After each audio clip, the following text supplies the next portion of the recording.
And I'm out of shot again because when I get started late, that's what happens. What's up, everybody? Welcome, everybody, to the Greg Cherry live stream, the Extreme Rules. Oh, wait for it. Hold on. I want to plan this. I got to start the setup again. I wasn't ready.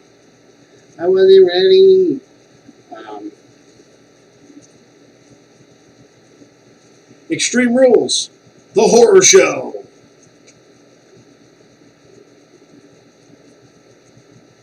There we go. Extreme Rules, the horror show. Oh, jeez, that's later than I thought it would be. It's way later than I thought it would be,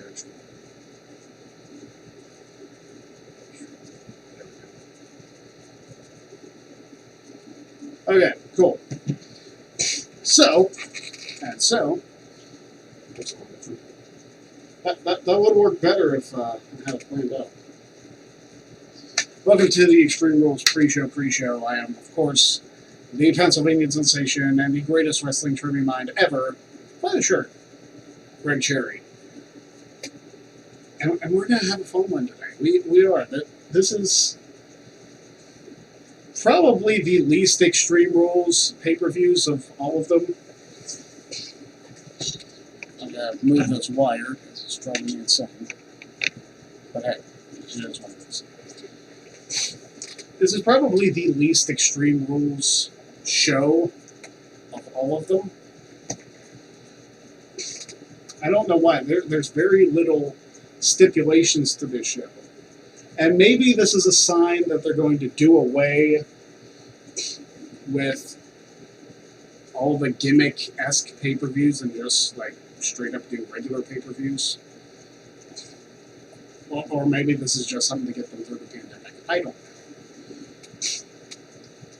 At this rate, anything really just confuses me anymore with what they're doing.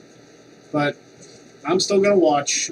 I can complain all I want. I'm still going to watch. So I'm one of those.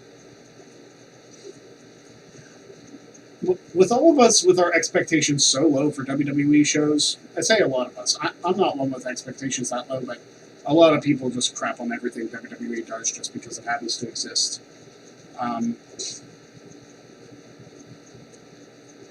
If our expectations are low and it turns out to be a good show, then everybody's happy.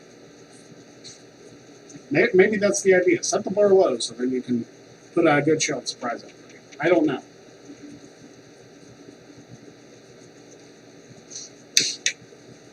I guess it's one of those things where it's better than setting the expectations high and then everybody crap on the show like it's Hell in a Cell 2019. Which is really sad because that pay-per-view kicked off with an amazing match. Sasha and Becky tore the freaking house down in their Hell in a Cell match, and it's not remembered because Seth and Bray was such a shit show. I really hope they do it justice this year. Like Bray's match with Braun. I hope they do it justice. I hope it's better than the garbage that was the frickin' House of Horrors match. But we will see.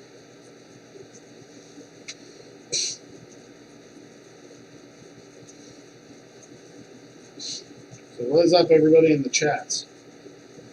Mike Gonzalez in the house says, "Hey, Greg." What's up, Mike? Cool Brothers Radio Podcast says, "What up, Cherry? What's up?"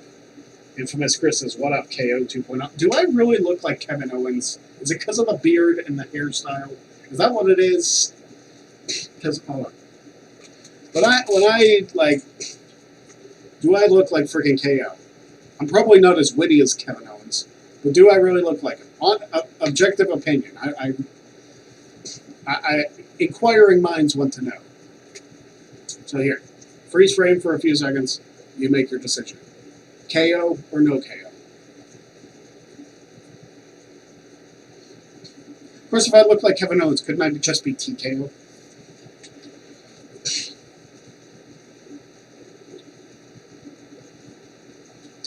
Mike Gonzalez said, "Really enjoyed the live watch-along of Money in the Bank 2011. Yeah. Wrestling Rewind is starting to go live on the Jeff Meacham Network.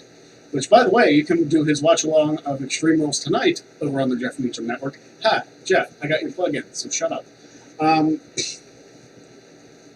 You can watch that starting at 5:30 Eastern, and watch him along with watching the show. I mean, he did it with Wrestlemania this year. I believe he's done with all the other pay-per-views, but I know for a fact he's doing it with Extreme Rules tonight, so check that out. If you don't actually want to watch Extreme Rules, but you want to know what's going on, go watch Jeff's stream. So there you go. Adrian's in the house. What's up, Adrian? Ken terminated by DQ. What up, champ, and everyone in the chat?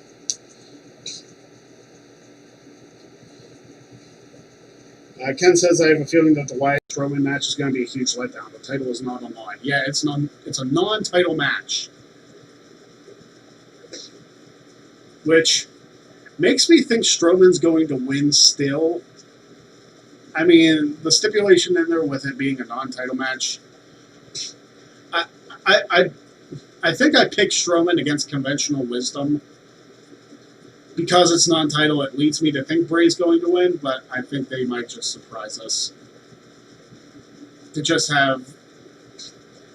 I don't know. That one was one of the harder ones to pick.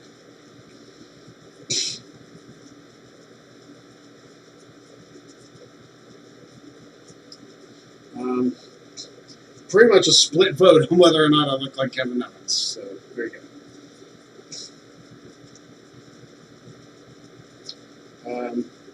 Big Baller G, favorite Extreme Rules pay-per-view. 2009 was a good one. 2012 was good, too.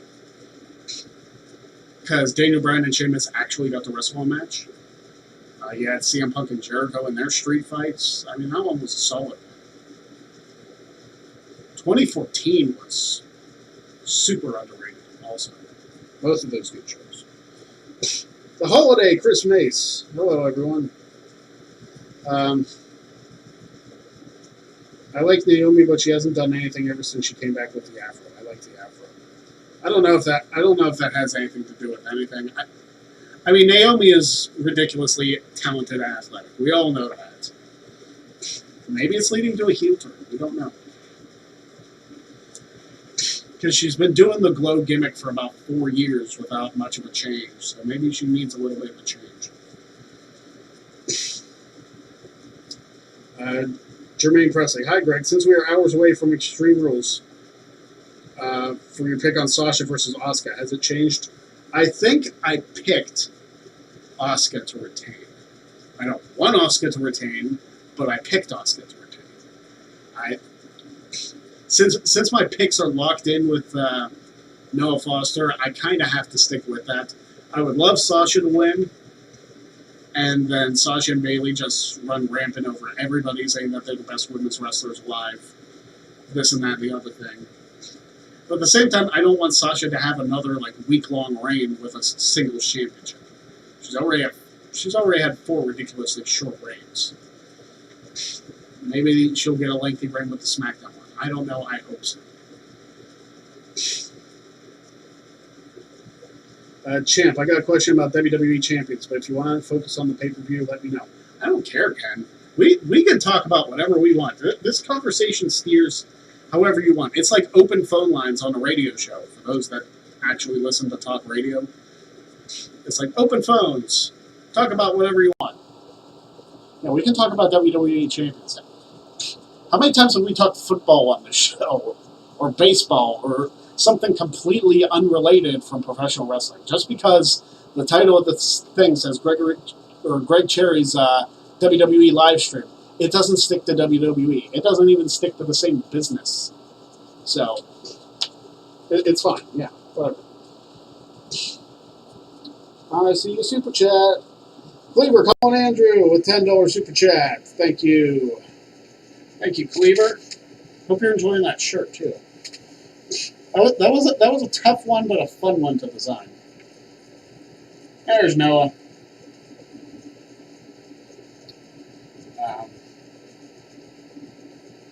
All right, let's get your spin.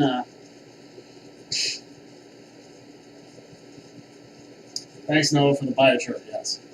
I'll get your question, Ken, after we do the spin. Come on, Andrew. It's a song. All right. Karaoke song for Mr. Colin Andrew. All right. That means I have to find a freaking song to sing.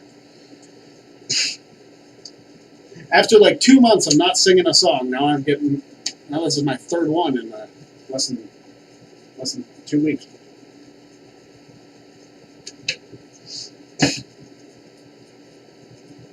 All right. Karaoke songs. What do I got? I really need to spend time, not during the stream, finding different songs.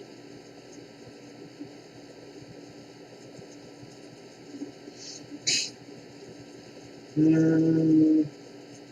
I done all this?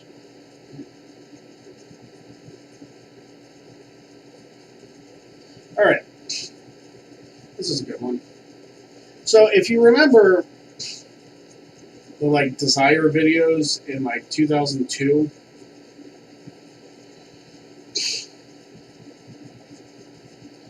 you remember the Kid Rock song "Lonely Road of Faith."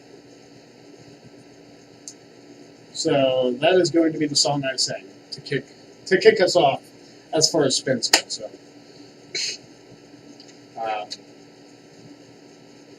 Alexa, make Man Cave gray. A little bit darker light.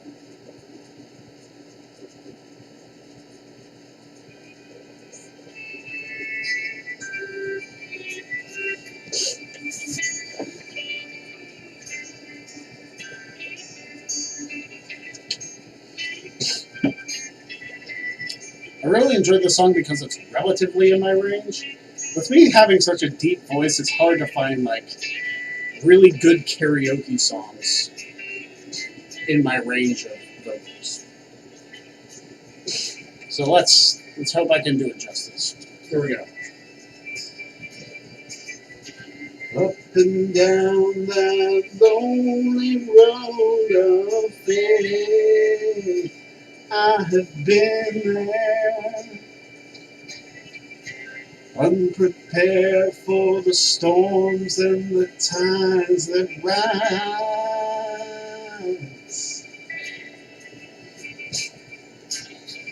I've realized one thing, how much I love you, and it hurts to see you crying. I believe we can make it through the winds of change.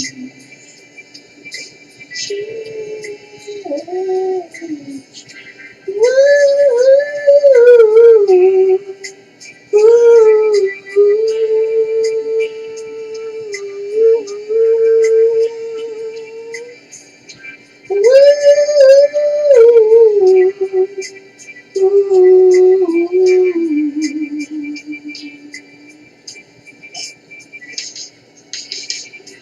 God is great indeed, if you believe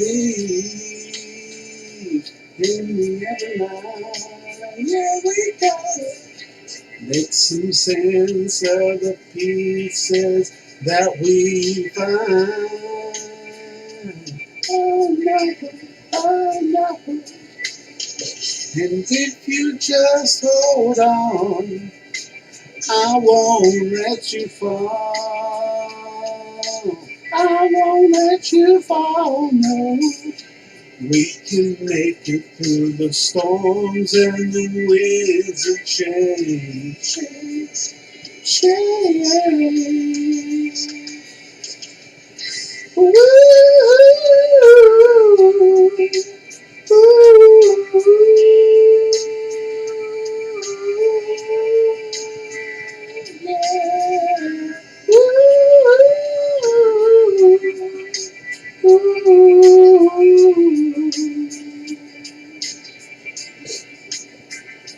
No. Though I lost in the valley of darkness, I am not afraid.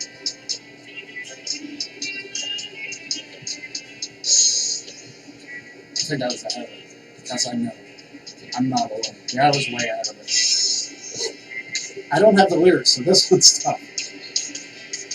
Where the wind blows is what you follow me. And if the wind blows north, would you stay in the course? And if the wind blows west, would you second guess? And if it blows to the south, would you tell me yes? And if the sun don't shine, would you still be mine? And if the sky turns gray, would you walk away? Would you say I do? If I say I'll be, you walk this road through life with me. Me. You know I love you.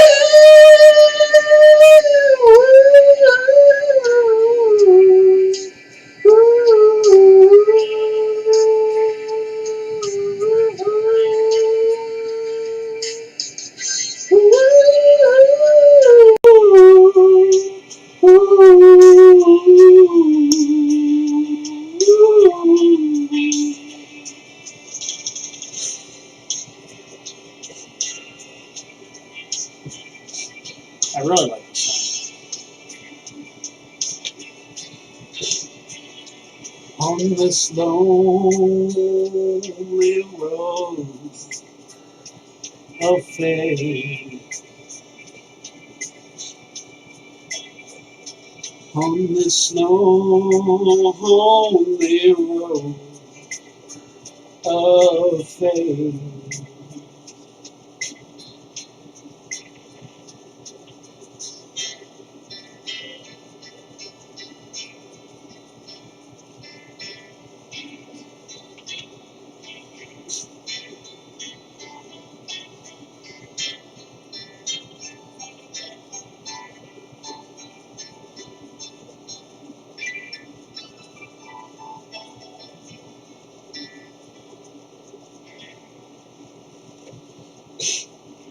There you go.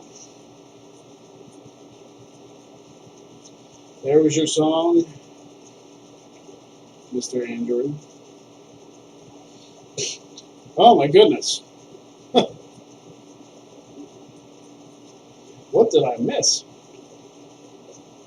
I missed two,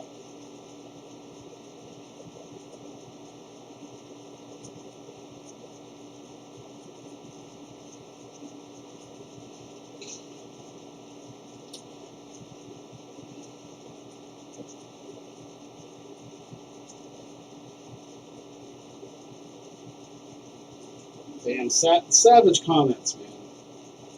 I actually enjoy that song.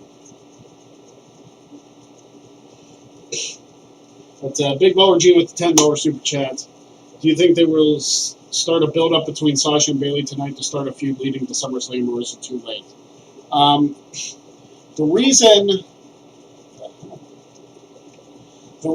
I picked Asuka was because I think Bayley's going to cost Sasha the match.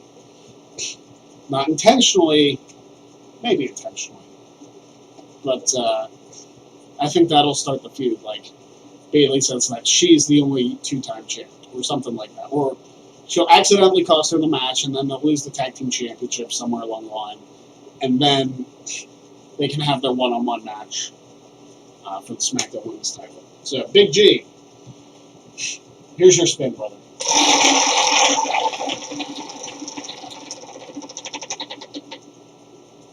Macho time.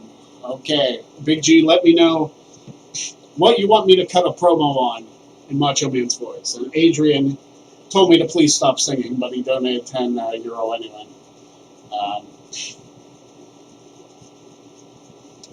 So, Adrian, here's your spin. Even though you don't like my singing. Or maybe it was the song choice, I don't know.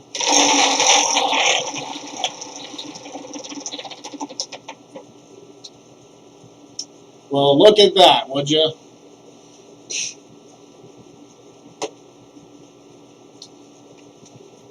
Adrian, you have your option. I can either send this one to you, the Pennsylvania Sensation shirt, or you can pick another one off of the Teespring store. So there you go. Cut a promo on Virtue for Wrestling Trivia Challenge. Okay, so for those that watched the No DQ Review 100, if the video got to 100 likes, Virtue would be able to challenge me on the season finale of Wrestling Trivia Challenge, which would mark my 993rd day as champion if I made it that far. So, in the spirit of that, here's my promo on him. Should I reach that far and compete against him? Oh, yes. Macho Man Randy Savage. Let me tell you something, Virtue. Yeah. You're stepping up to the plate. Yeah. You haven't been on Wrestling Trivia Challenge since the beginning. Yeah. And it's a show that has evolved into something special. Yeah. You're going to try and step up and end the longest Wrestling Trivia Challenge championship reign in history. Yeah. He's been champion for over 2 years. Yeah. He's going for 1,000 days. Yeah. You know a little something for you. Yeah. You think you're going to step up and be the one to end the man's championship reign? Let me tell you something. Greatest wrestling trivia mind ever. Oh, yeah. You're in for a world of hurt. Yeah. You're in for a world of hurt. One way or another. Yeah. One way or another. You will feel the power of macho madness. Hear the Pennsylvania sensation, Greg Cherry. Ooh, yeah.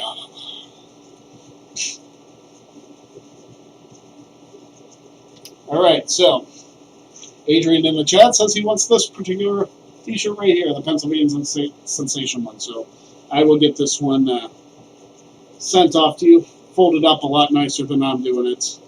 And we'll get this one off to you. Sounds good, man.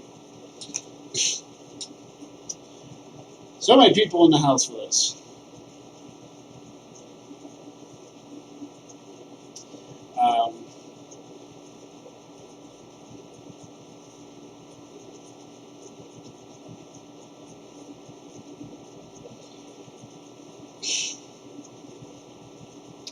YG Woody in the house. Ken terminated by DQ. I should win a spin and a t-shirt to pay your ass back. Hey, Ken, if you got the money, the wheel's right here. Adrian, I think I actually still have your details from the last shirt I sent you, so I still should have that in my email somewhere. I mean, you can email me again; it's up to you. But I think I still have it. I'm pretty sure I do. If I don't, I think I have your email at least, so I can email you. Aaron Rift in the house, the boss, Aaron Rift.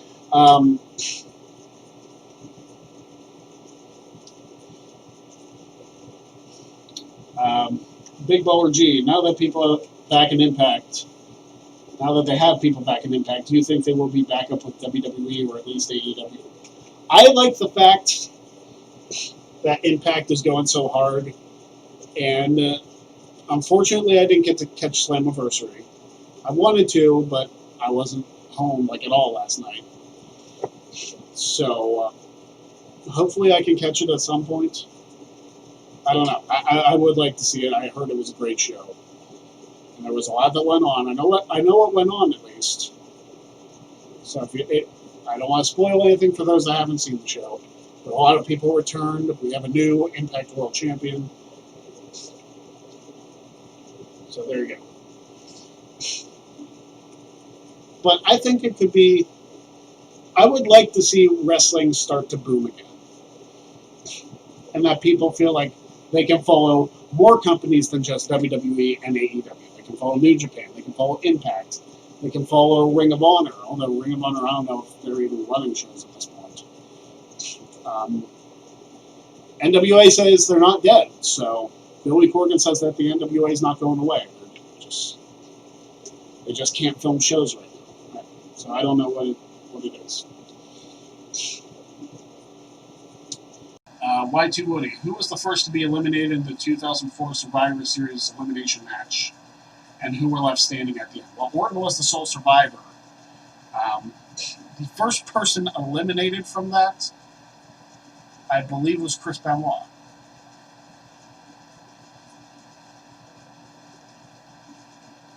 Because then they had to cheat to get Batista out. So yeah, I believe it was Benoit.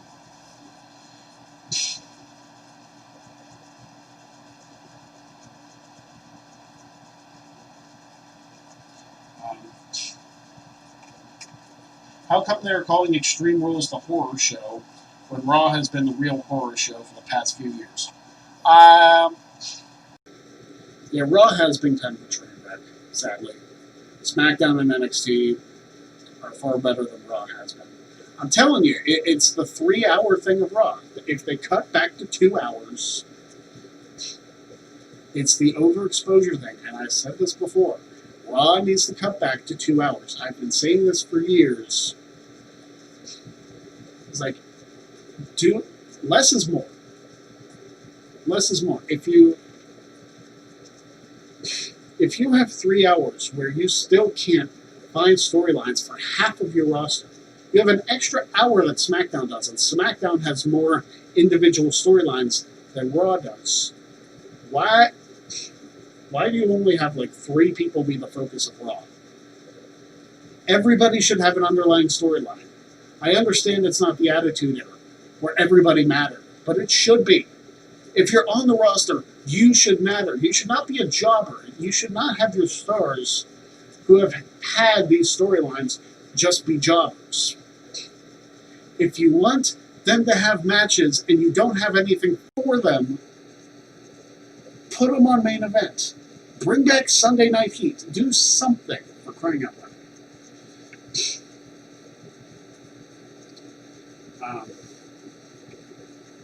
Adrian says Vince is taking the piss out of fans with the horror show tagline. Yeah, Adrian, I think anything WWE does, Vince takes the piss out of people. Like anything riles them up. Like any small little change is like, why are they doing this? Why are they doing this? It's like, is it really going to make a difference if you watch the show or not? If you're not watching it simply because it's called the horror show, you're not a fan. You're not. If a name change of a B-level pay-per-view upsets you that much, take a step back, take a deep breath, buy one of my shirts, and calm down.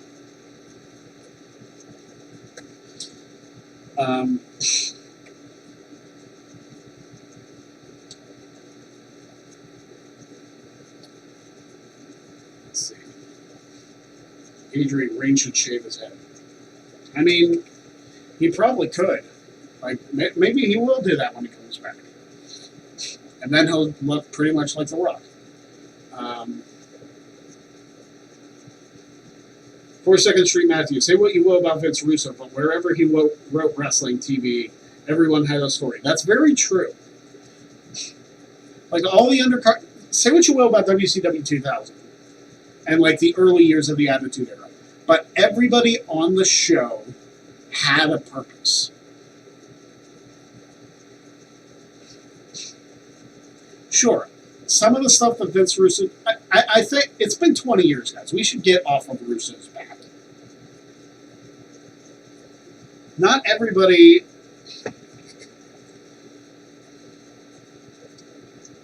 Yeah, we should just get off Russo's back. We really should. Did he do some not exactly wonderful storylines in the wrestling business? Sure. But he did do good. He did do some good. Can we not focus on all the negativity? Okay, listen to me. And this is me apologizing to Vince Russo, because I was one of those people for years. I was like, oh yeah, Russo storylines were terrible. I've grown up, okay? I understand a little bit more about the actual wrestling side of the business. Like the actual business side of wrestling, I should say. That I don't disagree with everything Russo did. In fact, there were some things that I respect and actually enjoy. So, if somebody wants to clip this and send it to Vince Russo, he follows me on Twitter. Vince Russo, I'm sorry I gave you such a hard time. I am. Accept my apology. Because I make mistakes. Will Damian Sandow return to WWE? I doubt it. I really doubt it. He's fine in NWA. If they're just going to bring him back to do what they're doing to Shelton Benjamin, stay in NWA, honestly. There's no reason for you to come back to do absolutely nothing, like Shelton Benjamin is doing, or EC3 did. Why are you getting to sign a guy and then do nothing with him? Just to keep him away from other companies? That's stupid. Silly.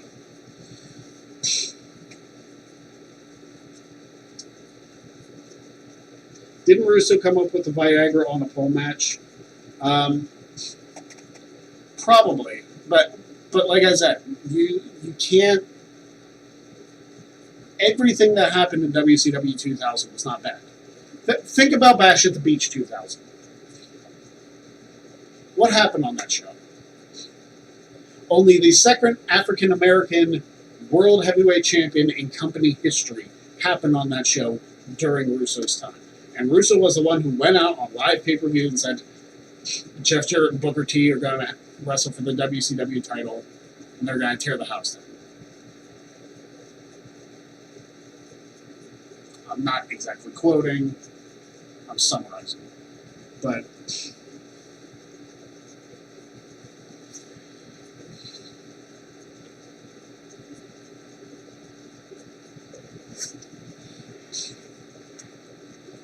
so everybody wants to focus on the Viagra on the pole, or the friggin' San Francisco 49ers match, or the Judy Bagwell on a forklift match. Sure, was it gimmicky? Sure. But not everything was a complete failure.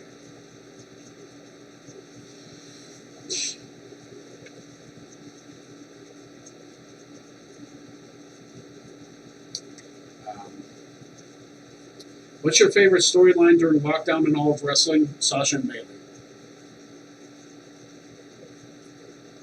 That was easy. At this point, Miz and Morrison are enhancement talents. No, they're not. No, they're not. They're still entertaining. They're still on TV. They're still bringing a lot of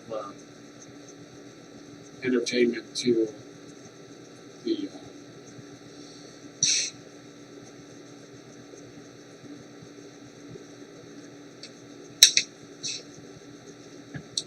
They're fine, Ken.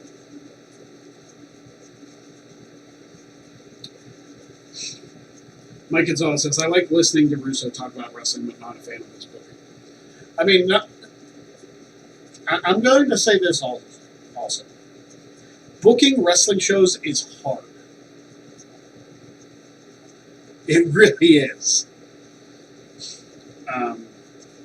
It's just, it's hard. I've done it. And it is hard to coordinate everybody on the show to do things a certain way. Sometimes guys take matters into their own hands. Like, I had a specific... I booked the Battle Royal one time. I had a specific elimination order for people. And they just kind of ignored it. I'm like... It's not that hard. Like, when you get down to the last few people, it's not that hard to follow an elimination order. Tell a story. Jesus, man. Here's what it is. 42nd Street Matthew says Russo actually considers Booker T winning the world title in 2000 for the first time as the best thing he ever did as a writer. It may be the best thing he ever did as a writer. Just think about that. Before Booker T got that world title shot, he was a mid-card. He was going to be somebody who was forgotten about, maybe, and just be like, yeah, this guy will never ever reach the top. But, he's a decent wrestler. First of all, he was part of one of the best tag teams of all time, Harlem Heat. The world title push really helped him become that true Hall of Famer that he is. Two-time Hall of Famer, actually. Domestic Butler with a 5-year super chat says, keep it up. I'm trying. Thanks for the super chat. Domestic Butler, appreciate it.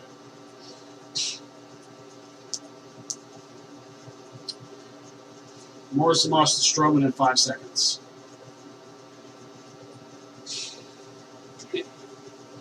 They're just building for the pay-per-view. They're just building for the pay-per-view. If Morrison gets squashed continuously week in and week out, then sure. This is built towards the pay-per-view. Don't put too much in. Morrison and Miz are too entertaining to just be jobbers.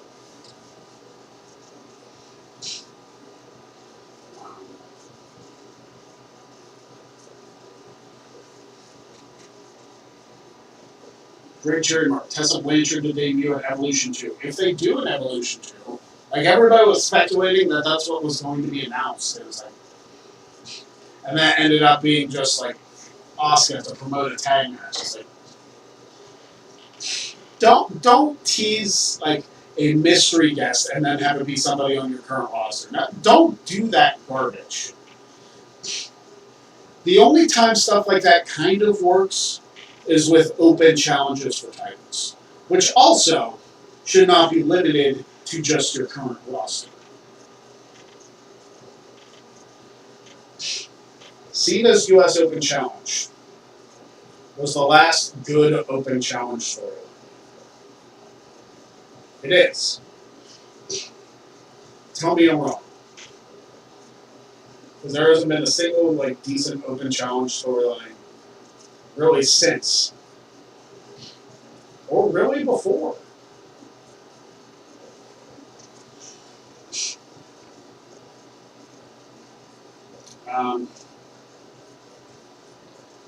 Big G with a plug for his channel. Yes, go check out Big Baller G's YouTube channel. And the wonderful channel designs that came along with it. And go buy his shirts at teespring.com/store/Richard. He's got a few up there. He's got like a Legend of Zelda design shirt. I was really proud of that one.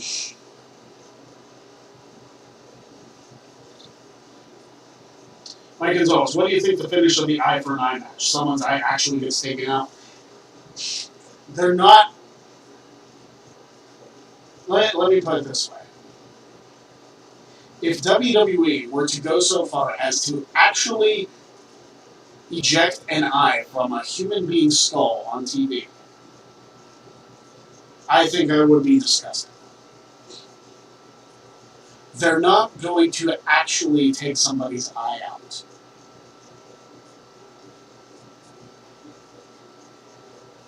Not going to happen.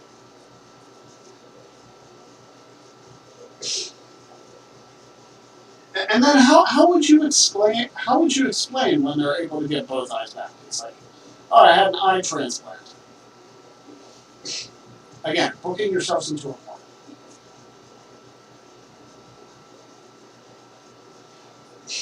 They could have just gone with a blindfold match and saved themselves from the absurdity. But no, they had to go all the way with it. Who am I? I don't work for it. Could be a glass eye. That's true. It could be, Adrian.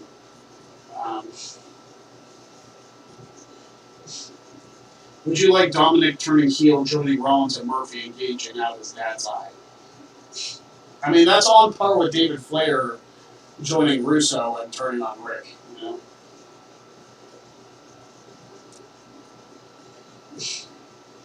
Who do you think the most overrated and underrated wrestlers of all time are?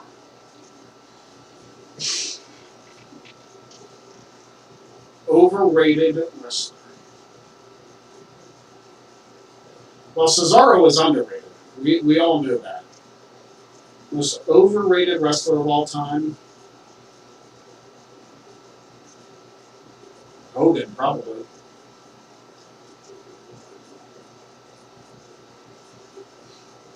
Unless he was wrestling in Japan. The stuff he did in America was like... Sure, he could cut a good promo, but in-ring stuff was like, okay. In comparison. Hogan's probably the most overrated of all time.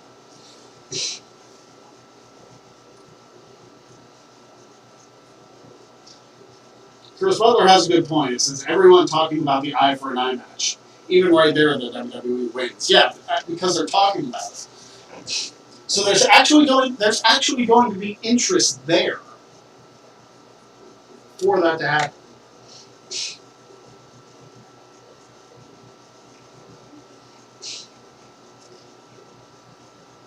Cody is overrated, and Jeff Jarrett 2.0.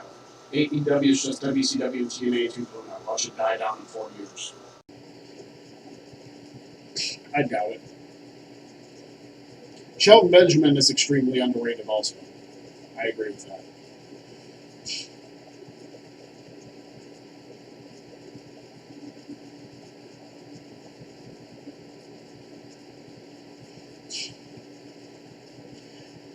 The 42nd Street Matthew, I agree. I agree with you that maybe technical wrestling itself doesn't draw, depending on who it is.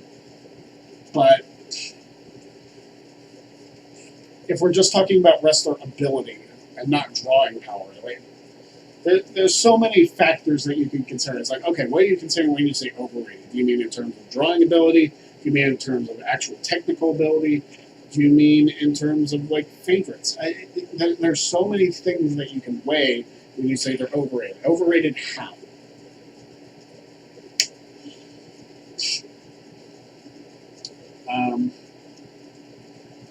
Big Baller G, Mount Rushmore of WWE female talent. Sasha. Yes, Sasha is on my Mount Rushmore of greatest female wrestlers of all time. Second. Trish Stratus. Wendy Richter.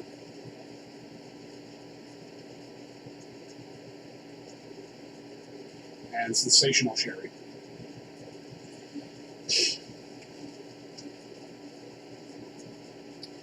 Is the Sheamus Hardy bar fight confirmed? I think it's on SmackDown. Is it tonight? Hold on. Is it happening tonight? Is it actually happening tonight?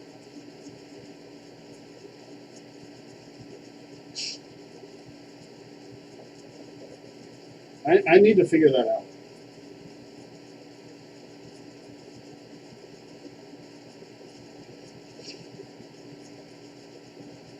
For some reason, I thought it was.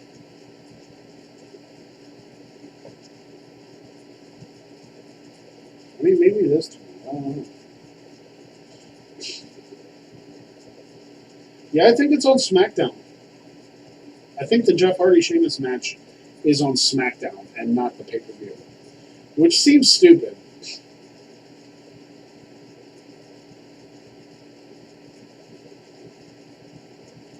I don't know. It's absurd.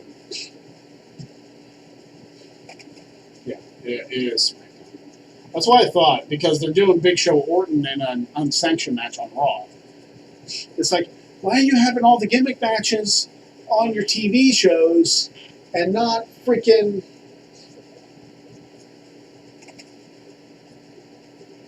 on the Extreme Rules show? I'm really drunk.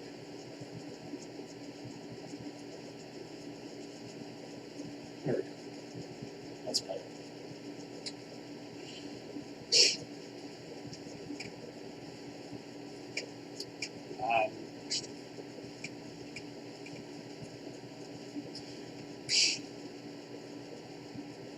Have you ever seen a scaffold match from ECW? Yes. And would you like to see WWE try a double Jeopardy match type? I would like to see WWE bring back the Championship Scramble. They haven't done it in 12 years. It was a good concept to give multiple people a title shot, and it doesn't make anyone really look weak, depending on how you look at the match. If WWE brings back Evolution 2, WWE need to do NXT Champion versus Raw Champion. Well, you would figure that all the respective champions would be defending their titles, because Baszler won the NXT Women's Championship at Evolution. Becky retained her title, and Ronda retained her title. So Evolution happened with all three defending the championships. Having champion against champion matches, that's a Survivor Series thing. Leave it there. Leave the champion versus champion matches at Survivor Series. That's all I gotta say.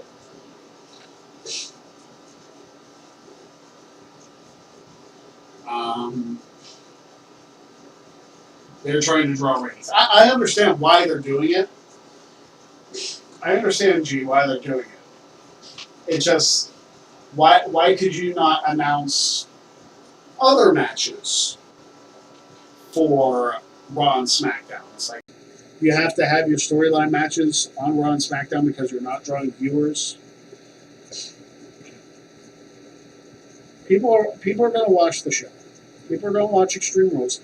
I don't know how I feel about TV ratings anymore. Because a lot of people consume what happens on Raw or SmackDown on the internet now. Nielsen TV ratings are an outdated system. They'll be like, oh yeah, Raw only has 2 million viewers. You look at their YouTube channel, the short little snippets from Raw and SmackDown get hundreds of thousands, if not millions of views. It's like, you think that's people that... It's not all people that watch the show are watching those, too.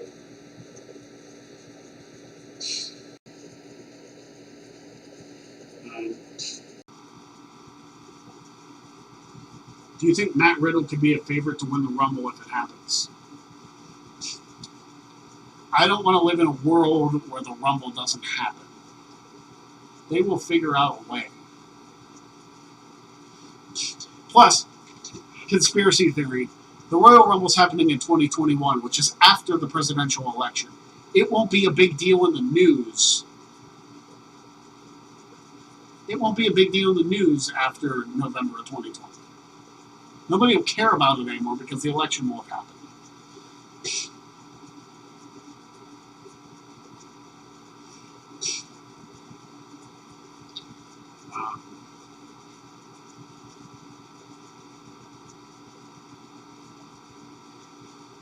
But as far as Riddle winning the Rumble, he's been on SmackDown for like less than a month. And people are talking about him winning the Rumble. Slow down that talk. We're not even at SummerSlam yet. Let the Rumble talk start after like Survivor Series. It's like, oh, who's going to win the Rumble? Wait till after Survivor Series. We don't even know who's going to be champion at Survivor Series, much less who's going to be champion at WrestleMania. That could go so many different directions between now and then. Everybody who's champion right now might not be champion by the time the Rumble comes around. We will see.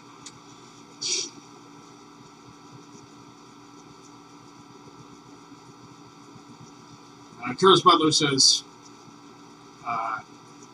F4W Online's lifeblood and Twitter users anchor for ratings and downloads. Yeah.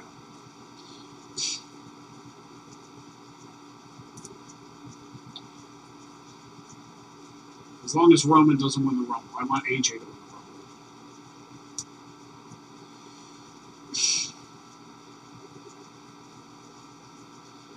I don't know if they'll have AJ win the Rumble.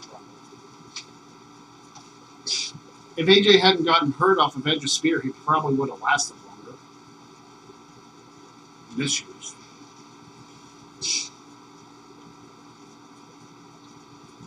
Ken says no more guest hosts. Bob Barker is the only host that was entertaining as hell. Cherry can back me up on that. Bob Barker was the best guest host of Raw. Nobody after that beat.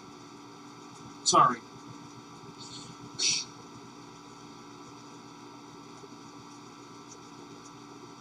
Can we see Io versus Asuka versus Sasha at Survivor Series, or Asuka versus Io 1-1?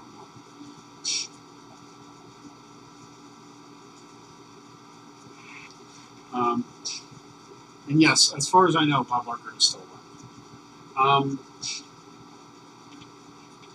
If they're going to include NXT as the third brand, then Survivor Series will just be triple threats all night long. Jeff Meacham stream.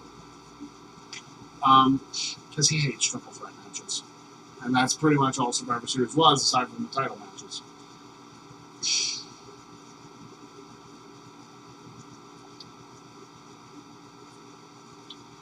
But, yeah.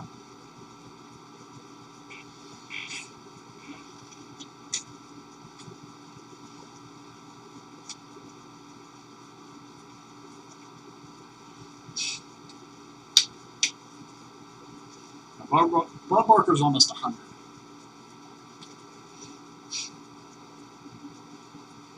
And Keith Richards, I believe, is 276.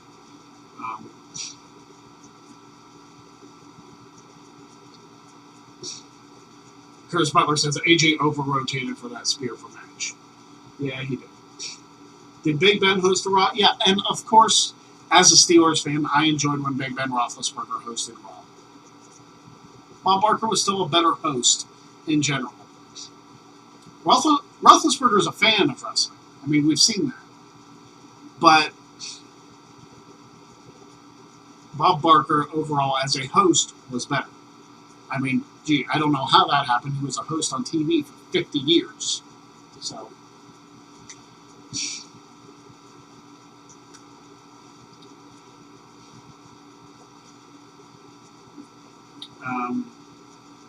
how would you have booked Punk versus Cena versus Rock? Should Punk been in that Mania match between the two? I think so.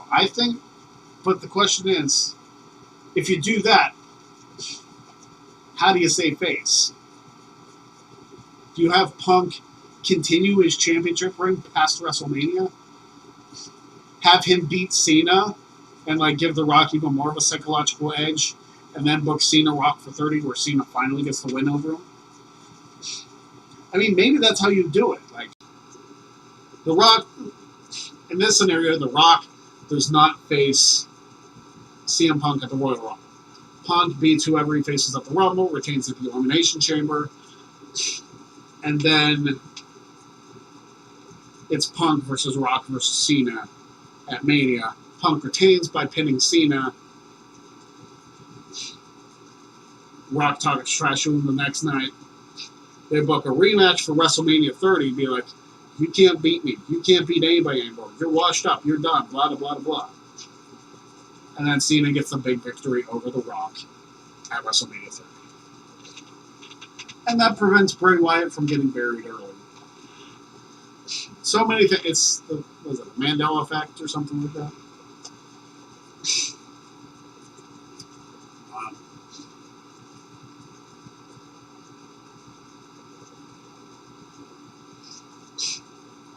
Cena versus Rock didn't need to be for the title. I agree. But then Punk and Taker would have been for the title, and it's either Punk ends the streak or Taker becomes champion. Which do you pick?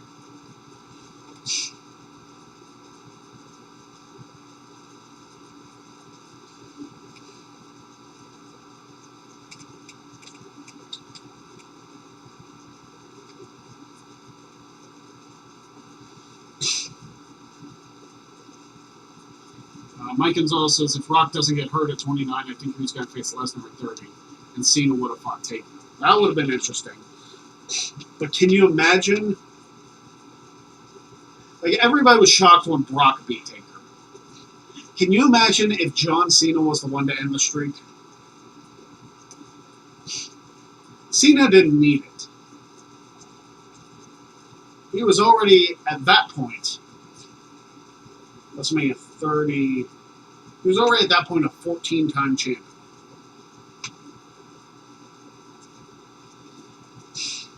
So for him to be the one to end the streak, I think people would have had his head the next night on Raw. You thought Roman got it bad after 33? Cena would have got it far worse.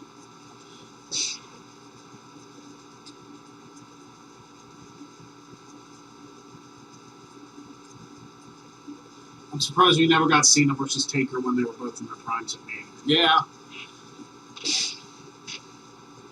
We did get Cena versus Taker at Vengeance 2003, though.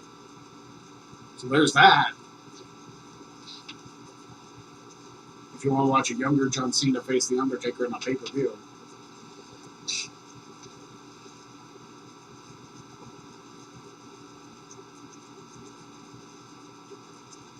Yeah, Cena didn't even compete at Mania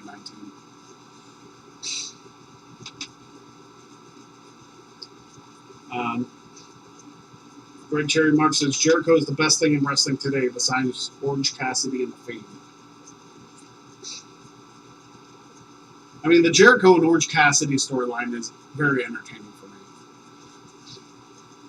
The fact that Jericho is making a bigger star out of Orange Cassidy through the storyline is incredible.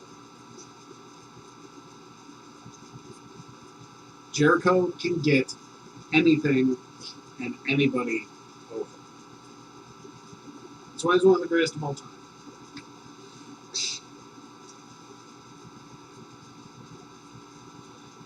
Orange Cassidy is the 2020 version of Spike Dudley. Spike never had a chance, to be fair. Orange Cassidy, like I said, I don't think he'll be a world champion, but I think he's got the ability to draw people in just because of his absurd style.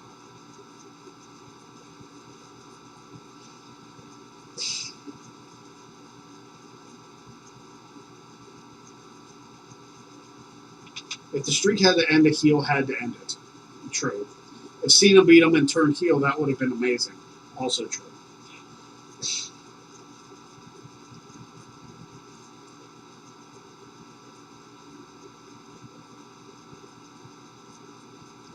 Marco Stunt is the new Hornswoggle. I think that's an insult to Hornswoggle.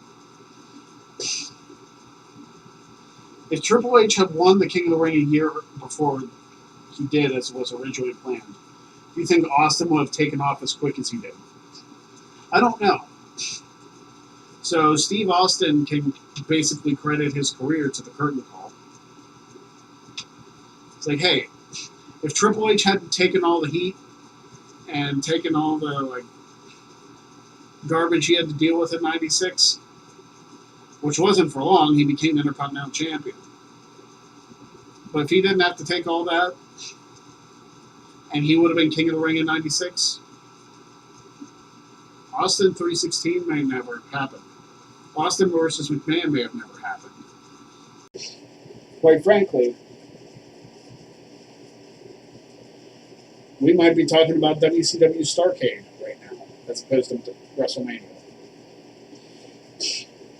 But maybe not, because I don't know how long Turner would have wanted to do business.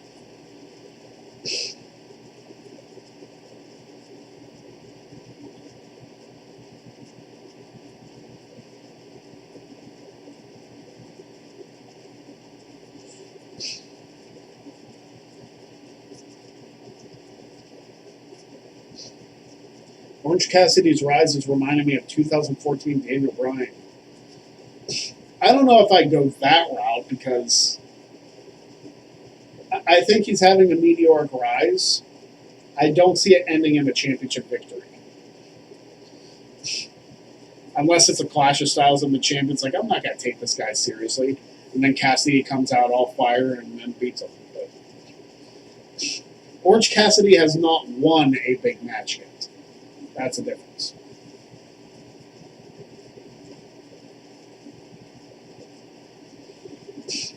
Favorite wrestling documentary? My favorite is Hitman Hart Wrestling with Shadows from Mike Gonzalez.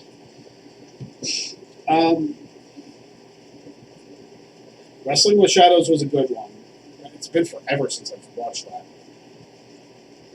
But, I don't know, the last Ride documentary was great.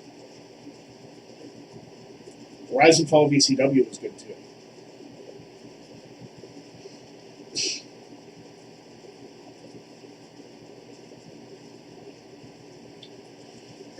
Alright, so we got about 50 minutes left in the stream. This one's flown by today. I don't know if it's just you, but it's flown by today. And Ken, you never asked me your question about WWE Champions. Or I must have missed it because of Super Chats or something, so resend it.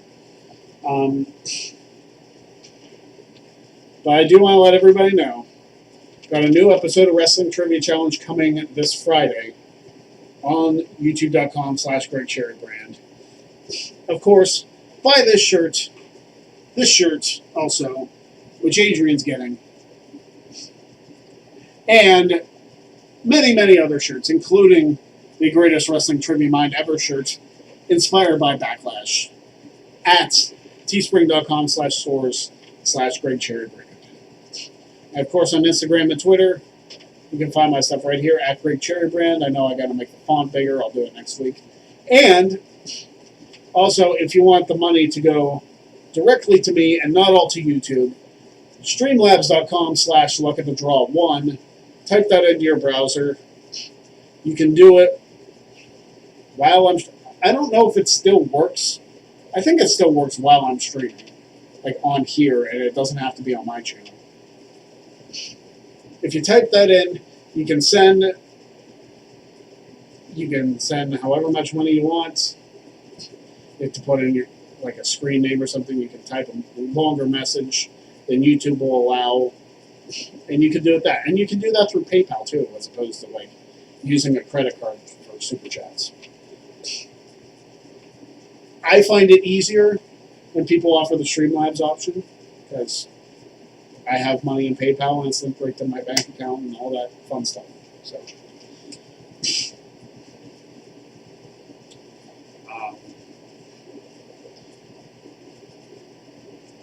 Domestic Butler, if you had the money to set up a company and also the financial backing, which two wrestlers would you get to start the company if you could have anyone?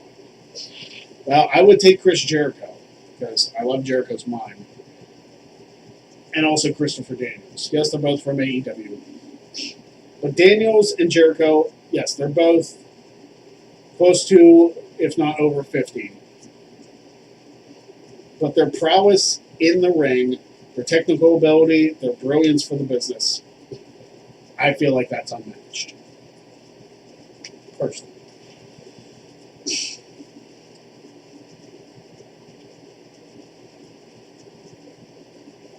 Adrian says, I don't get the Orange Cassidy love, to be honest. Well, what's your hang-up on Orange Cassidy, then? Like, is it you don't get the gimmick of him just being lazy and just so laid back that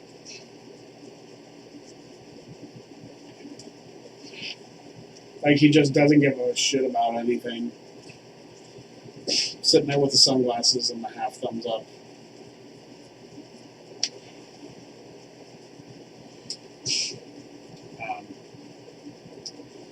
Champ, are you frustrated on Showdown mode? I'm highly addicted to it, but threw my phone down every time I lose. Is the mode based on points or ratings? Okay, so Showdown mode, especially when you do the Showdown tournaments, like there's one coming up on Saturday this coming week. When you do the Showdown tournaments, you have to make sure that you have a solid defense. Like, I know you're pretty recent to the game, so you probably don't have Zombie Stone Cold Steve Austin, which is my go-to. But if you have a solid defense, then I would say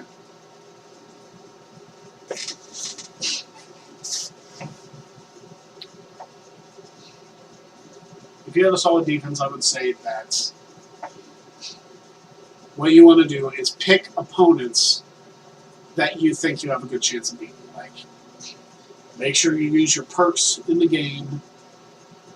Make sure you take advantage of all the stuff that they offer. Showdown perks are worth significantly less than feud perks. So you can probably max those without a problem. Save your coins if you want to max your feud perks. It's a pain in the ass. I had a horrible time this feud because I didn't have enough coins to max the event. Or to max my feud perks for that matter. It was so... Man, was it bad. But, that notwithstanding,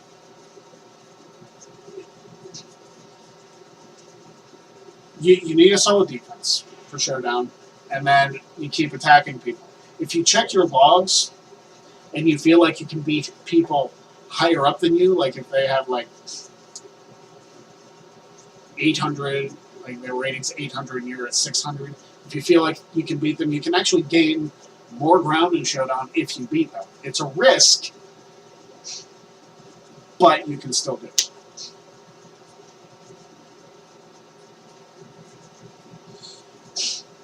It is kind of based on points. It depends on how you set up your roster.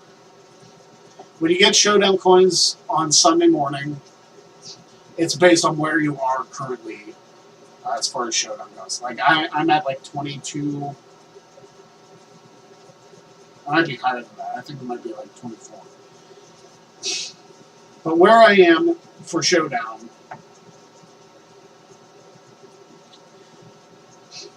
I might be at 27 actually. Where I am for Showdown means I get more points for the week. So when you do the Showdown tournaments and you have to use certain people, like if you have to use like Junkyard Dog as one of your teammates or something. If you have to use him on your team, you don't have to have him as your first guy. You can have whoever you want in that first slot and then put the Junkyard Dog second. And it counts as you winning a match with the Junkyard Dog even if you never tag him into the match. I love running Showdown mode with Zombie Stone Cold Steve Austin and then whoever else I need. Because I typically never have to tag that person into the match. I can beat the one guy on my own. I don't need their help. And I get the points for it. It's very easy for me to say that because I got the character, but people who don't have the character can probably suffer through Showdown mode. It's rough. It really is. Anyway.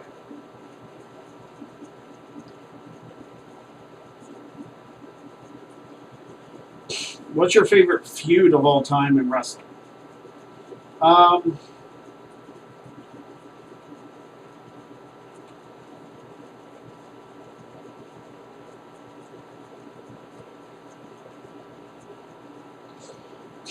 Favorite feud in all of wrestling? Speaking of, that happens. I didn't realize that happened on this stream. Cool.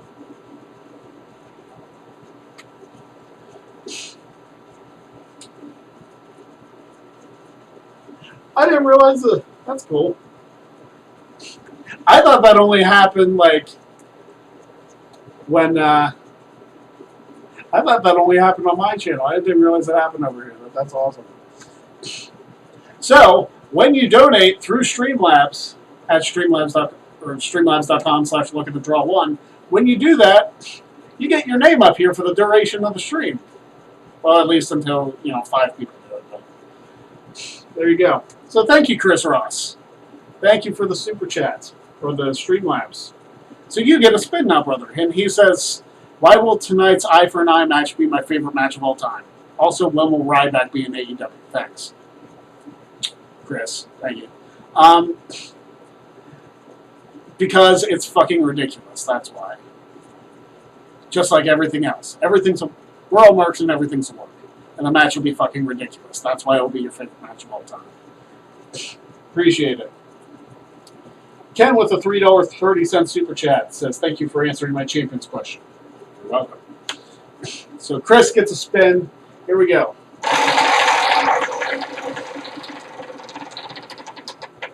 Entrance. So Chris, if you are in the chat and you haven't gone live for your pre-show or your live stream for Extreme Rules, let me know what entrance you want.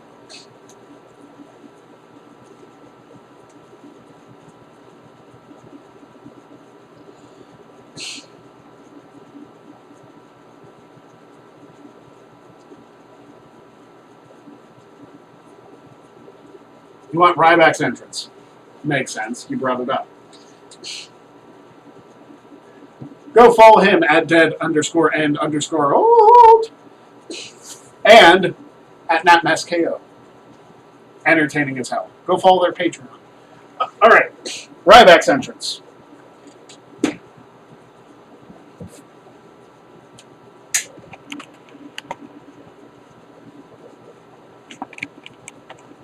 All right, here we go.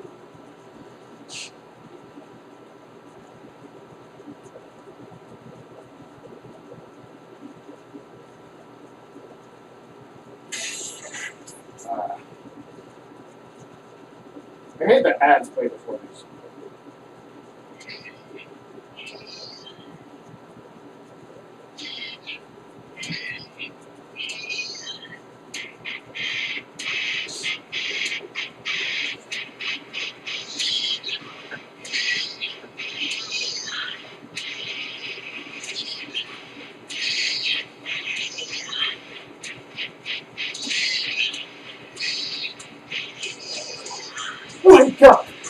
feeding time.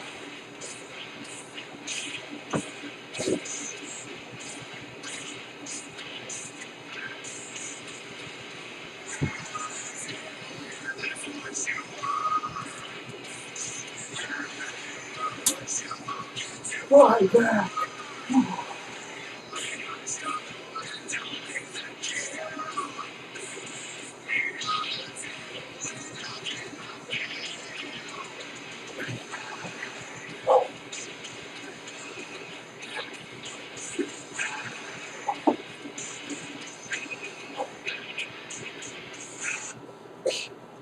There you go, Chris. Yeah.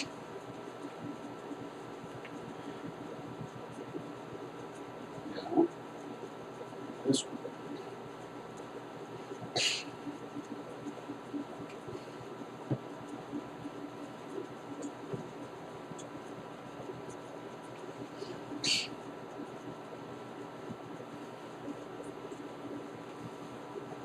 I mean, he did have a badass entrance. As everybody looks at my forehead. There we go. So there you go. So that's another reason to donate to the Streamlabs, because then you get this lovely thing up at the top of the screen. And it'd be like, hey, my name's on the screen for something No to Q related. I honestly didn't know that worked on this channel. I thought it was just something for mine, but that's awesome. So thank you, Chris, again for that.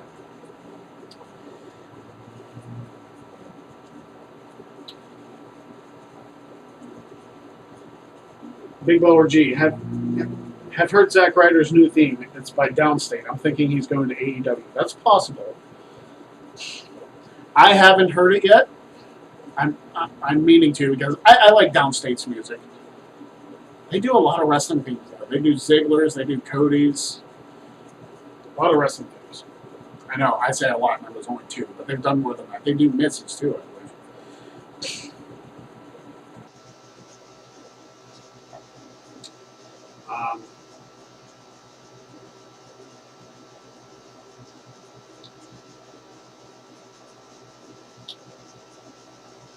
If you had to build a wrestling company around Angle or Hart, who would it be? Well, I might have to go with my Pennsylvania brother, my fellow Golden Eagle, Kurt Angle. I love Kurt. Don't get me wrong, I love Brett. I love everything he contributed to the business. He was a fantastic wrestler. Absolutely. One of the best of all time. He's the best there is, the best there was, the best there ever will be for a reason. But I like Angle. It's just my opinion.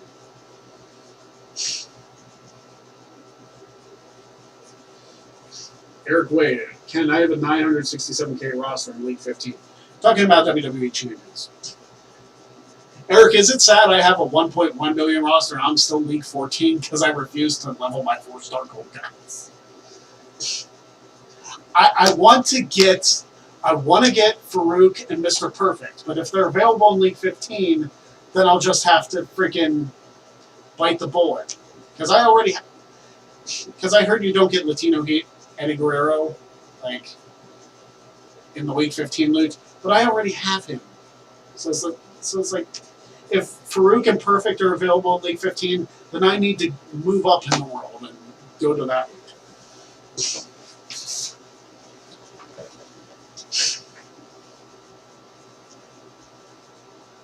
Yeah, Farouk has been avoiding me for the longest time, and it's annoying.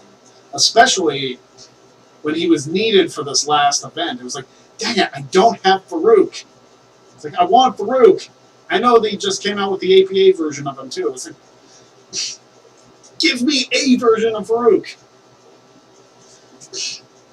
The luckiest I ever got for one of those loot pulls is I pulled Trickster Eddie Guerrero the day he was available. That might be my best loot pull of all time. And probably will stand to be until I pull.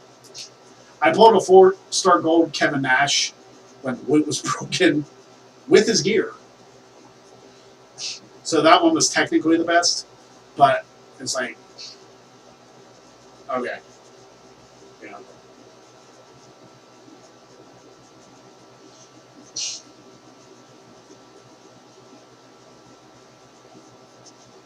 Domestic Butler. I find watching wrestling so hard to watch. I'm skipping a lot of wrestling now.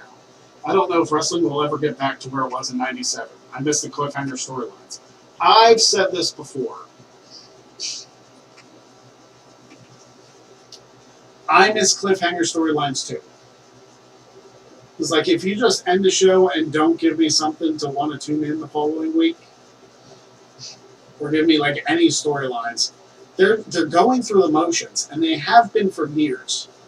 Somebody at WWE needs to realize, and I respect Bruce Pritchard and everything he's contributed to the wrestling business, but you need somebody who is in touch with today's wrestling fans and who understands how to write long-term storylines. You need that person as your head writer 3 weeks ago. You need that now. Hire that person, test them for COVID, and get them to freaking work. I'm unemployed. I'm not busy. WWE, let me write for you. Let me work under Bruce Pritchard. I don't care. Let me work under Mr. Pritchard. Let me do it. It means I stop doing the streams. Fine. But I'm writing for WWE. So, it's all good. I don't care. Can I get a job from WWE for just like begging them on a live stream? Can I do that?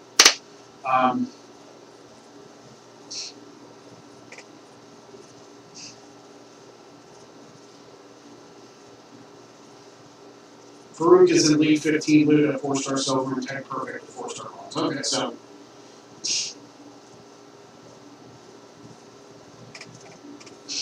So it wouldn't affect me that much to jump up, is what you're saying.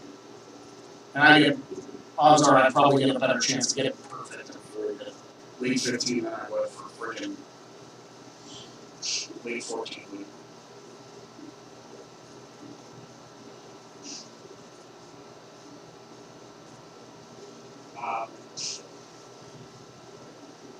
Big Baller G says Vince needs to get his head out of his ass and let somebody else take the reins. Am I echoing? Why does it do this like every week at this time? Every single time. I don't understand. It'll go away. Stick with me. Or give me an entrance to do so I don't have to talk.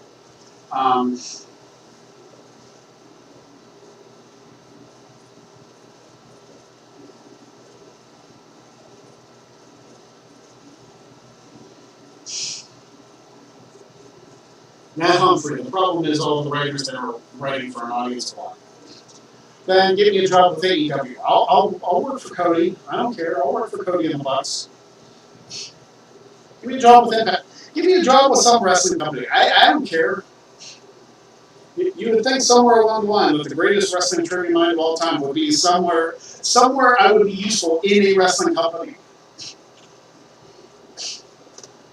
I mean, I've been the Wrestling Trivia Challenge champion for 800 some days. I've been the Mark Warner champion for over 200 days. I'm challenging for the Talkamania Trivomania Championship next month sometime. You know, I'm going to be Ultimo Grade here by the end of summer. Give me an opportunity to work somewhere where all of this knowledge of wrestling can be put to use.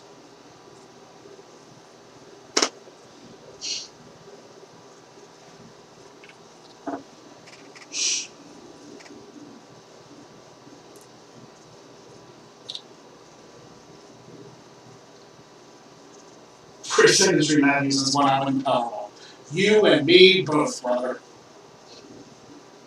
When you win the Powerball, don't forget about me. I joked with Jen that I wanted to start like an indie wrestling company, but I don't know like how I would do that like on the. I don't know if I would. It might cost too much money to try and mirror the production levels that like NWA has, or AEW, or Impact.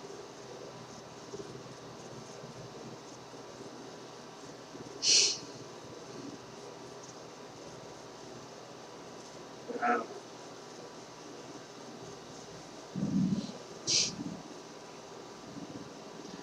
So Ken, when it comes to WWE champions, where your roster was when they implemented the league system, where your roster was basically where you were placed in the leagues. I also started in League 14, so I didn't have to do the grind that you were having to do. So what you'll want to do is send me a screenshot.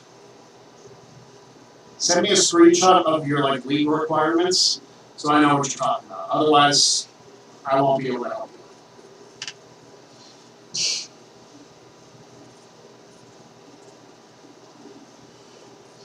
Curtis Butler says, if I win Powerball, I'm not starting a wrestling promotion. Money bet. Some kid did that years ago, and he was broke within 2 years. That's because he put most of his money into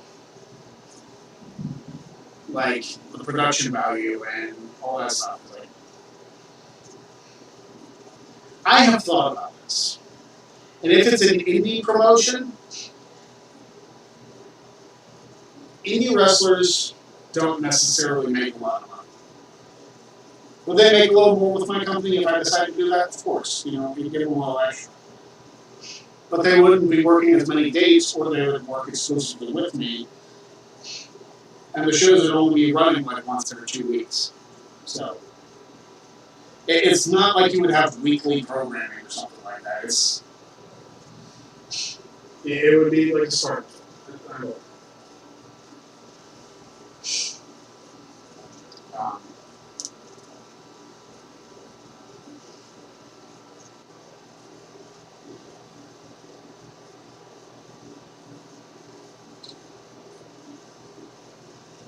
I was gonna say, Ken, if you're stuck on the Faction Feud Battles one, you're probably in trouble since the next Faction Feud's not gonna happen for another couple weeks.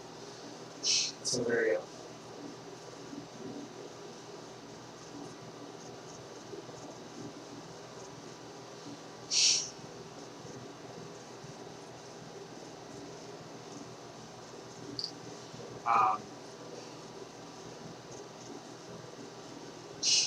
Like I said, if your last objective to level up is to win Faction Feud battles, the most recent Faction Feud ended right when my stream began. Like I said, I had a terrible feud. I did not do really well at all. I was not happy with my performance. I'm a better feuder than that. But the feud requirements were kind of shit. And I wasn't fully perked either, so.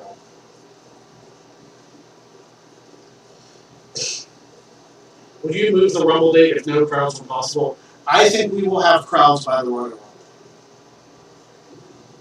I think all the COVID stuff will be like, oh yeah, now that the election's over, we can ease back people because we can't control them anymore. We have to wait till like the midterms or something to control them.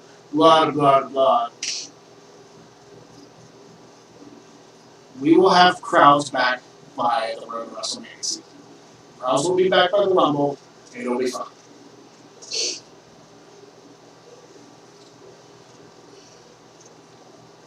So, with about 20 minutes left in my stream, again,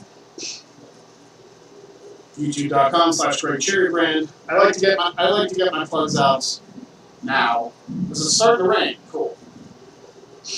I like to get my plugs out now so that hopefully if we get more super chats, I can do more stuff.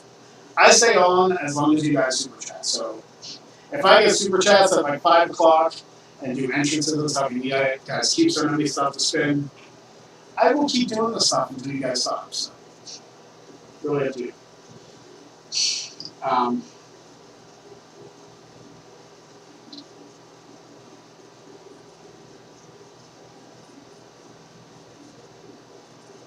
YouTube.com/GregCherryBrand, of course, for the Wrestling Trivia Challenge. And coming up in a few weeks, I am excited. The the return of Luck of the Draw, which, if you haven't seen Luck of the Draw, is my Nickelodeon-esque card game show, completely unrelated to wrestling. So, you know me for wrestling, but it's something completely different, and it's something that's actually popular. I wish I could do it more frequently, because it gets more views than a lot of stuff on my channel. Luck of the Draw is coming up in a few weeks. Of course, Wrestling Trivia Challenge is returning on Friday, so there you go. YouTube.com/GregCherryBrand for that. Teespring.com/source/GregCherryBrand for all my merch, for all Big Ball of Cheese merch, for Cindy G, for TJS. Who else do I got up there? I got Dave from Gibraltar up there. I got Noah Foster. I got a few of his shirts up there. So many stuff. For Wrestling Trivia Challenge, for Luck of the Draw, for all of that stuff. Teespring. And of course, Greg Cherry Brand on Instagram and Twitter. And if you want to follow Chris's lead, streamlabs.com/Luck of the Draw 1. So there you go.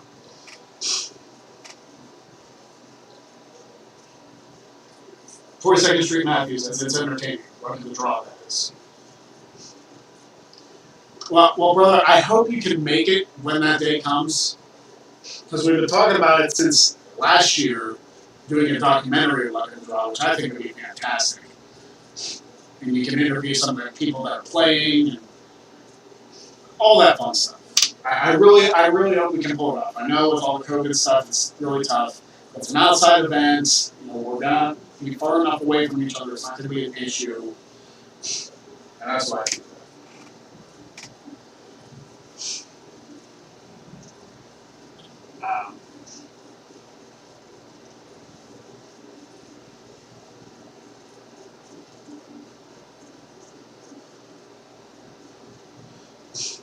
And yes, follow Big Baller G on YouTube. He's, I believe, if you click on his name now.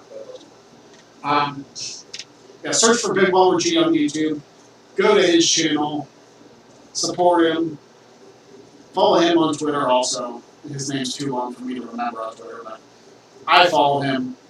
Go follow him on Twitter. Go follow him on Instagram.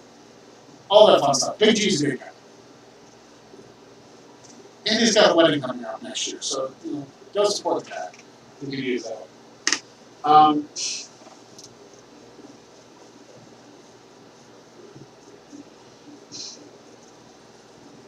Will Wrestling Rewind be live again? I don't think I have anything going on Wednesday that would prevent me from that. So I believe we are watching. I don't remember what show we're watching. I always forget. We're not watching Starcade 94 again, thank God. I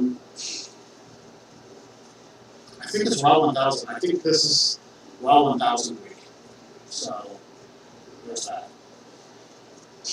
But yeah, I believe we are watching that. And of course, you can use the Streamlabs link down here to donate to us during that chat as well. And Jeff and I split everything evenly. So.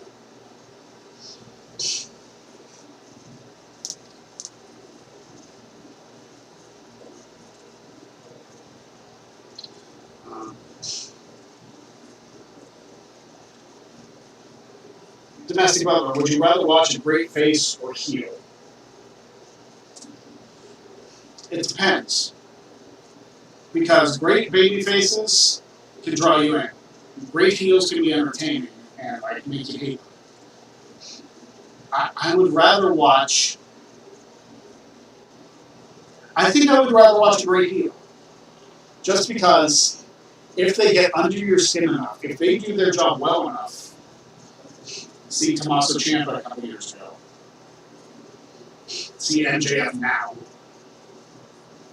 If they make you hate them enough that you want nothing more than yourself to go punch them in the face, not actually do it in the streets because that's illegal. But if you want somebody on the show to punch them in the face multiple times, they're doing their job.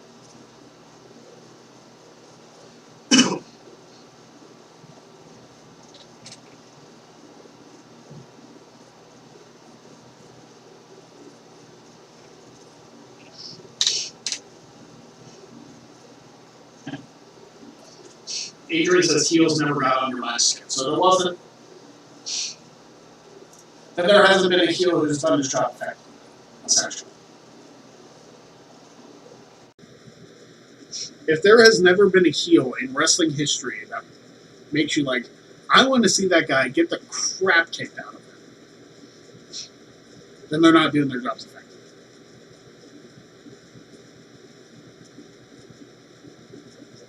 Fair.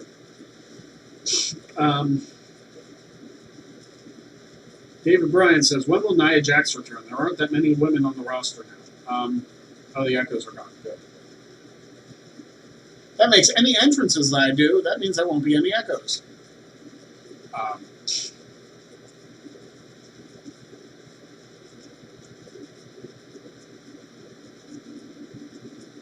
Show, not so. Yeah, well, you know, sometimes it kind of acts like a soap opera, so I assumed you meant it.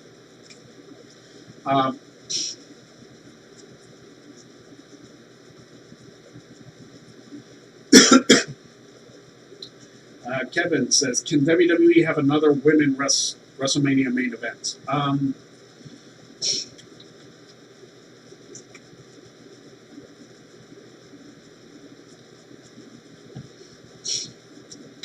With the right build, yes.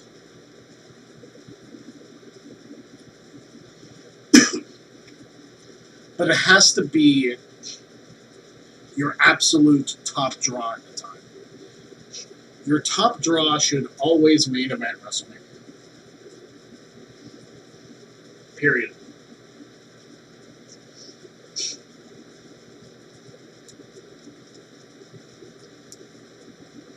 And if your top draw is like, if your top draw is, let's say, Sasha Banks versus Toni Storm, that would be interesting. I'd love to see that match. Or Sasha Banks versus Tessa Blanchard for the SmackDown Women's Championship, because there's a lot of people talking about Tessa going to WWE. And I believe she wants to have a match with Sasha Banks. So,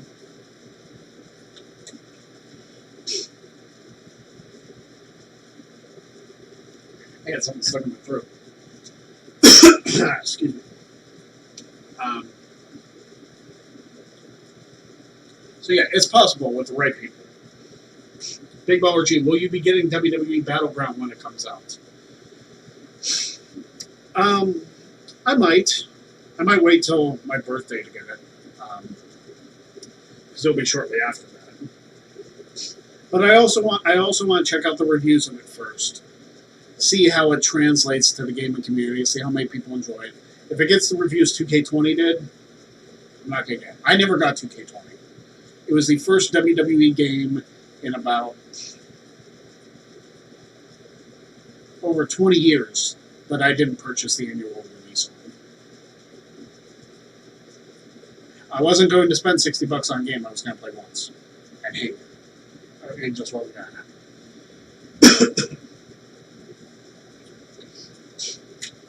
Curtis Butler says, Sasha Banks versus Bianca Belair. I want that match so bad. I would love that match. I love both of them. I love Sasha and I love Bianca. If Bianca was on SmackDown, make that match happen all day long. I would love Sasha versus Bianca. Sign me up for that. Put me in the front row. I want to watch that match. And the Retromania game, is that out yet? Or is it like soon to be released? Because I've seen a lot of like footage of it on Twitter, but I don't know if it's actually been released. What WCW pay-per-view would you like to see back in WWE? Maybe replace Hell in a Cell for Halloween Havoc.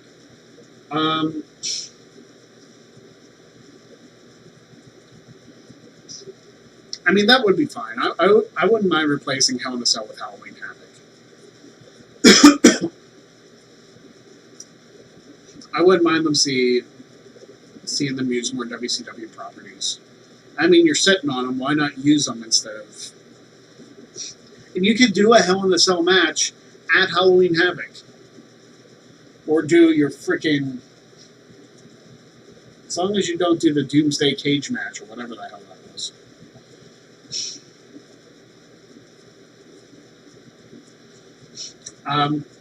So, SN. Retromania is actually going to be for the Xbox One. It's going to be for PlayStation, I believe, also. I think it's also going to be for the Switch. So if you have any of those three, I think you're good. And maybe PC also. I think it's going to be made widely available on systems. I might get the Switch version. It'll all just depend.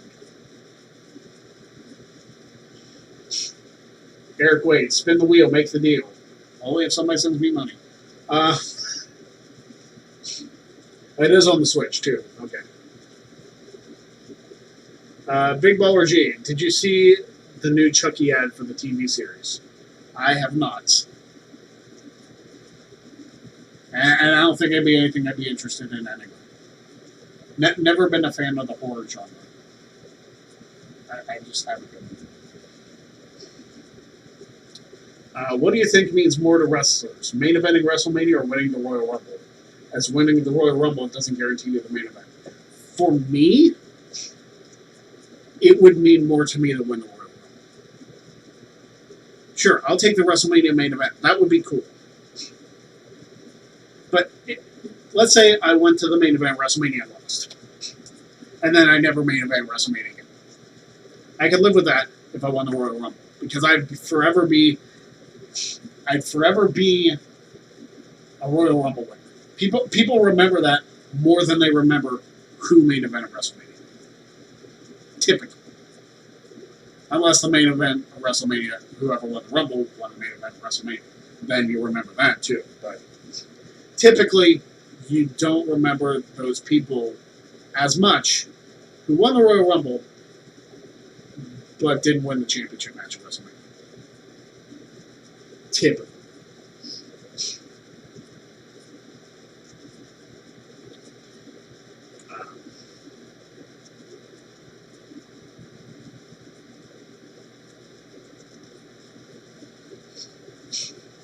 Are there any dream matches you would want to see that still have a possibility of happening? For me, it would be Cena versus Samoa Joe. Well, if Samoa Joe was able to stay healthy, I would love to see a Joe versus Cena match.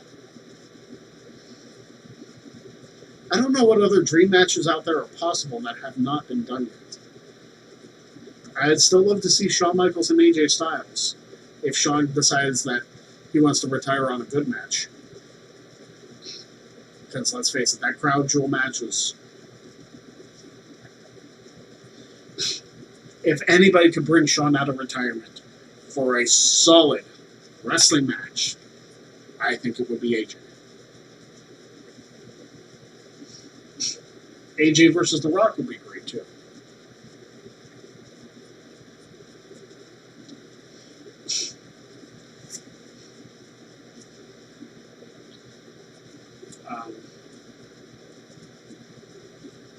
Is Joe still hurt? I think he's still on the Raw commentary team, isn't he? I'm pretty sure it's Joe, Saxton, and Tom Phillips, right? For Raw.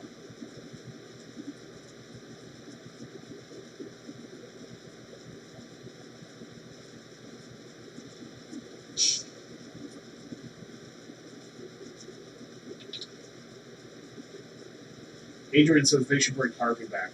Maybe Harvey Whippleman could win the 24/7 championship. Wouldn't be his first championship in WWE.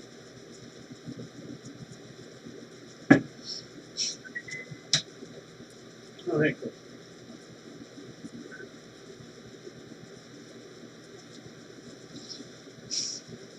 Rollins versus Omega. Okada versus Bryan. At least with Joe's injury, he's not being misused. That's true.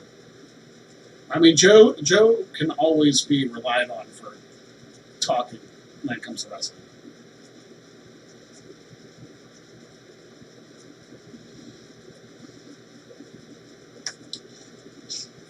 All right, so I hope everybody is ready for Extreme Rules, the horror show. Dang, I made that way too late.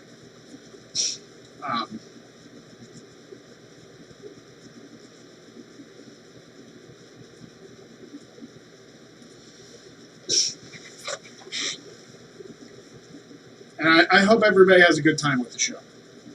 I really do. I don't know whether or not it'll be like one of those shows where like, oh, that wasn't a bad show. It'll be like, or like everybody thought that Great Balls of Fire was going to be a disaster. And it ended up being one of the best pay-per-views of that year. If not the best pay-per-view of the year, which is so weird to say. Adrian with the 10 euro super chat. Dream match, Greg. Bertha Faye versus Nia Jax. Who would win?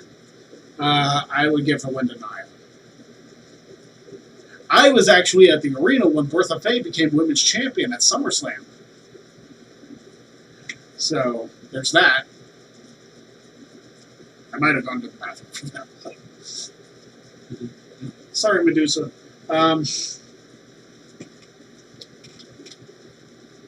But Adrian, here you go. Here's your next spin.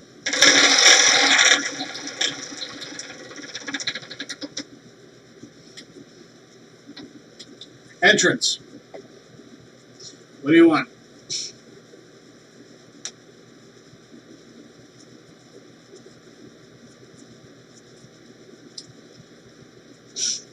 I don't know if my wife's doing the beach body thing.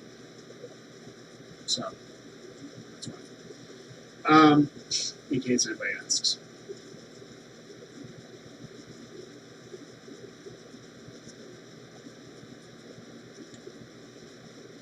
So let me know what entrance you want, and hopefully I can change the lighting back. And I will do that for you, good sir.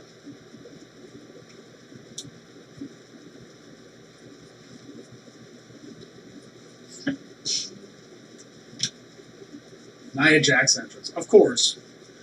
Here's the thing with Nia Jax's entrance. She doesn't do anything.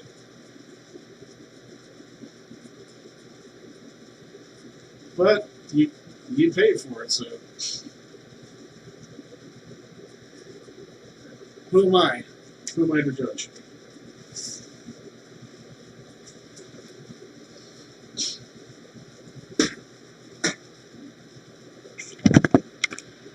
Alexa, make Man Cave purple.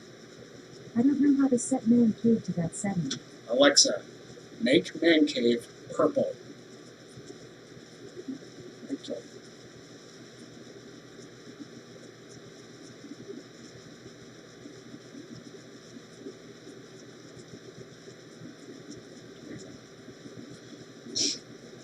Because our entrance stuff is purple.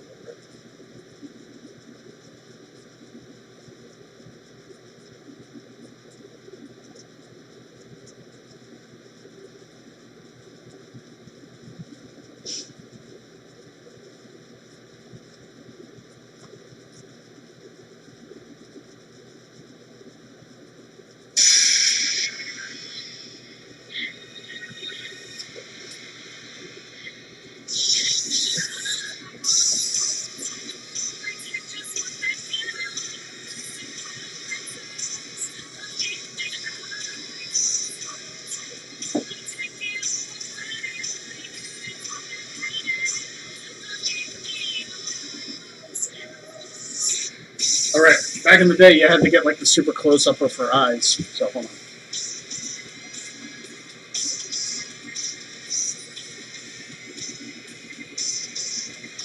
There you go.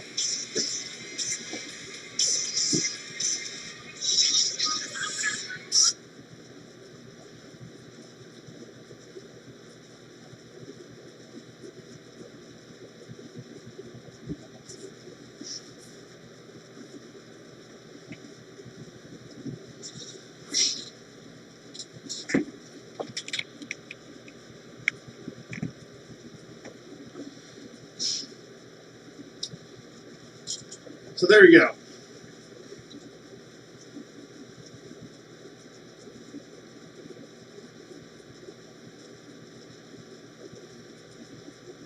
Say what you will about Nia Jax.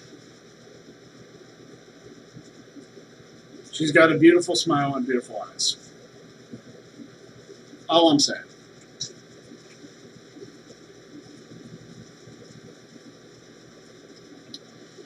Mike Gonzalez, thoughts on the 2007 Royal Rumble match? I thought it was very well done. The finish was fantastic. I thought it was a very enjoyable match. It's actually one of my top 5 favorites.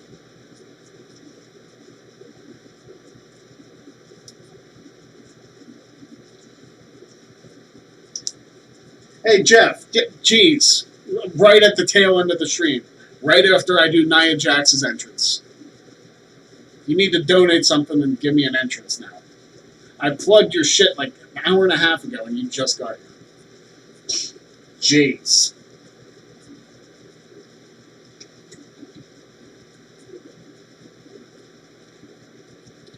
That's why the lights are purple, because I did Nia's entrance and her stuff is purple.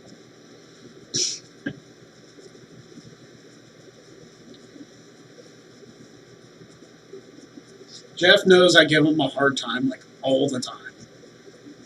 It's the way I do things. Plus, he's getting ready for his own stream, which, yes, I'll plug it again, even though you're a pain in my ass. Go to the Jeff Meacham Network. Follow him on Twitter and Instagram, @_Jeff Meacham.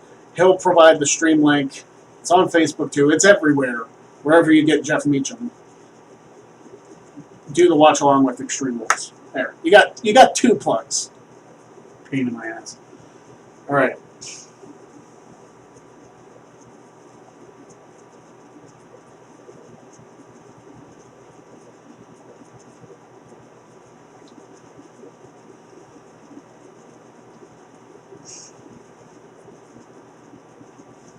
So there's no match on the pre-show? I don't know. I guess we'll find out.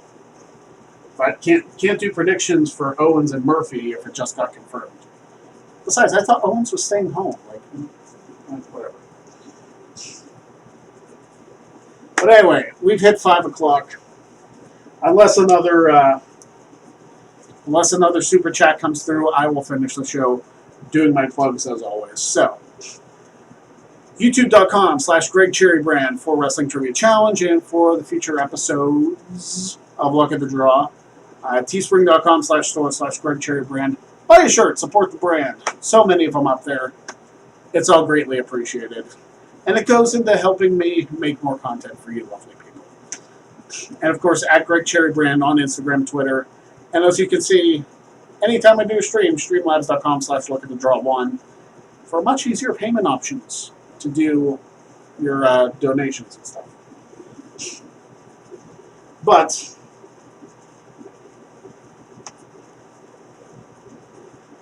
until next week, enjoy. Hold on, I have to do it one more time. Everybody enjoy Extreme Rules, the horror show.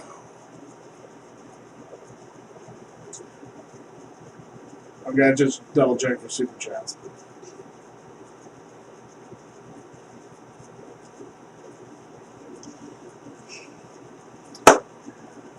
I'll see you guys next week. Thank you for